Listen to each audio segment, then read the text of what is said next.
negative thinking is a major problem. If you're trying to be successful or happy, you have no room for negativity.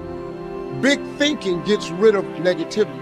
Dreams and visions gets rid of negativity. Now, what you cannot do is bury yourself by using your success compared to other people. See, success is not how far you got, because somebody always further than you. Success ain't how far you got. Success is how far you got from where you started. Life will push, squeeze, pressure, and attempt to make you bend at the knee. Some become a victim to life. Things happen. Pain, heartache, loss. We can either be the victim or the victor to these situations. So until your mind is open to the possibilities that I can do this, you would never be able to do it. Once the mind starts to believe it can be achieved, it then, only then, does it start to break down tactically how we can do this. Until then, you're gonna always lose. For me to understand, for me to be better, for me to be stronger, I must learn to suffer a little bit. I must learn to struggle a little bit. I cannot reap the rewards of success without understanding about struggles. If you want to go somewhere that only you would go, if you want to create something new and really live a life that was meant for you, because it's literally crafted by you, you have to take the first steps on faith. If you have a dream, don't just sit there. Get your ass up and make something happen. Sometimes you just have to move. Do something. Make a call. Reach out to someone. Google something. Learn something new. Set out what you believe in. Lay out the power you have. Actually, lay out the power that you have always had. Use this, become this, and have it. Your power can take you, put you on your path to your success, to the place where you succeed.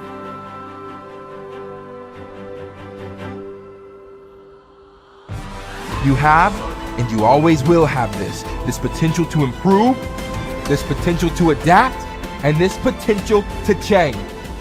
This is what you've been working for. Go on and receive that.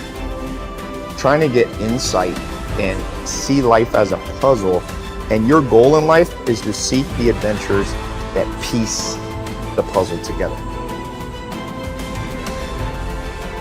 Who are you? You're the thing that transforms who you are. Now, you're also who you are, but on top of that, you're the thing that transforms who you are. You are the thing that is, and you're the thing that becomes. And you should put the thing that becomes at a higher place than the thing that is. That means you also have to allow yourself to shake off those things about you that you might be pathologically attached to, habits and people, for that matter, ways of thinking, all of those things. You have to allow yourself to shake those off, and that's more like a burning. That's why the phoenix is the symbol that it is, right? It's old and it deteriorates, it bursts into flame, and then it's reborn. It's like, well, do you want to be reborn? It's like, it's not the question. The question is, do you want to burst into flame? And the answer to that generally is no. But that's the wrong answer. The right answer is, you let all that nonsense burn away. And you might say, well, I don't know what I should leave behind. And the answer to that is, that's a lie. You know some of the things that you should leave behind. All you have to do is ask yourself. You'll come up with a list instantly of 100 stupid things that you're doing that you know you could stop doing. Some of them maybe you don't know you could stop doing. It's like, well, fine, leave those alone for now. But there's a bunch of things you perfectly know well that you could stop doing that would improve your life. And so do that, see what happens. That's a good idea. What's really interesting is self-value, real self-worth comes from doing hard things.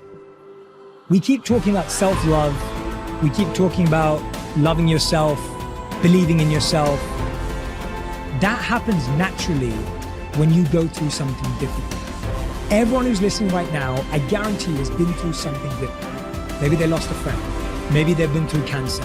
Maybe they lost their job and had to rebuild. Maybe they completely got destroyed during the pandemic and had to figure everything out with their health. The point is, we've all done hard things, and self-worth and self-value comes from recognizing the hardship you've been through and the growth that you made during that time. Now, if you're someone who's listening and saying, Jay, well, I'm not sure I've been through anything that challenging, well, that's your challenge. Go and figure out what it is that you want to do that's hard. Is it developing a new skill? Is it getting a qualification? Is it starting that business or dream that you've always wanted to do? What's that difficult thing you're going to do on your own, with your friends, with the support of whoever's around you, but not with the crutch or the handicap of a partner? What are you going to build as a skill, as a tool, as a value yourself that's going to make you say, I've done something? And that's the beginning of it. The beginning is, I've done something and I did that and I can do that.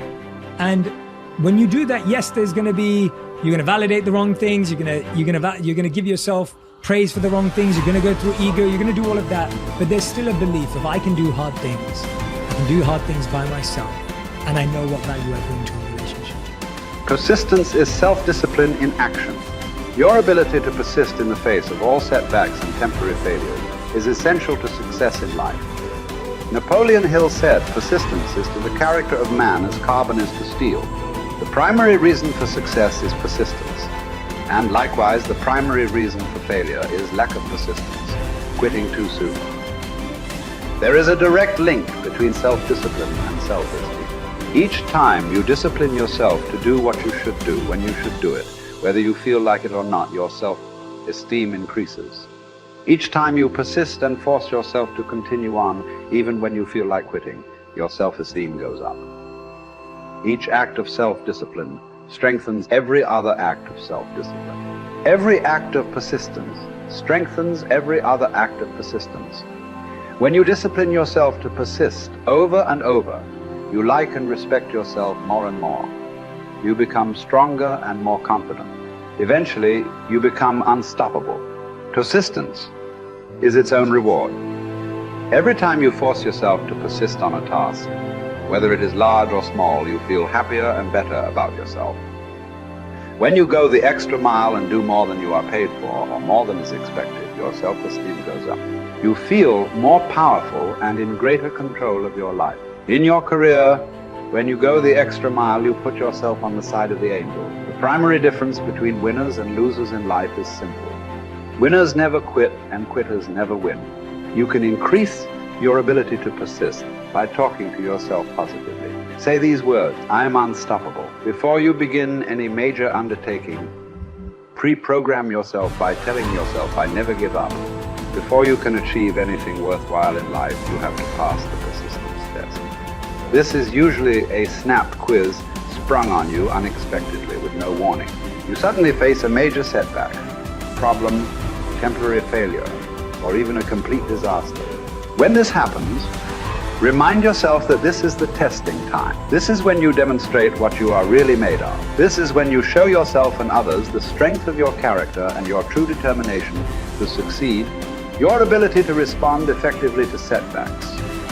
Your level of responsibility is the measure of your readiness to succeed. When you experience a major setback or problem, you will feel temporarily stunned. This feeling is very much like a punch in the emotional solar plexus. You will be stopped for a few seconds or a few minutes. During this period, you will often feel discouraged or experience self-pity. You will say, why me? However, it is not how far you fall that counts, but rather how high you bounce. Your aim is to bounce back as quickly as possible. Resilience in the face of unexpected reversals is vital to long-term success. Remember the warrior's creed. I will lay me down to bleed a while and then rise and fight again. Don't be surprised, shocked, or set back when things go wrong. Your best laid plans will often fall apart. Instead, expect disappointments and setbacks as a part of life. Take a deep breath, pick up the pieces, and continue onward. Our minds, our thinking controls our destinies here on Earth to a degree totally unsuspected by the great majority of people. When we think about it a moment, it becomes so obvious, so clear and simple. Well then, if we become what we think about, and if we can control our minds, we can pretty well tell our own future. And that's the point I want to make. That's what I meant when I said earlier that each one of us is the architect of the structure fashioned by our years. This means that if we're confused about what we wish to become or accomplish, our lives, our environment will mirror that confusion. It also means that if we know what it is we seek, that it must be accomplished. Barring an act of God or a catastrophe over which we have no control, we as individuals can call our own shots for the rest of our lives. We can know what it means to go through life from one success to another, to play life according to the rules and reap the rewards. We can know what it means to have peace of mind and live calm, cheerful, successful lives. You are at this moment the sum total of your thoughts to this point, for there is nothing else you can be. And 5 years from now, you can be and have anything you set your entire mind and heart upon.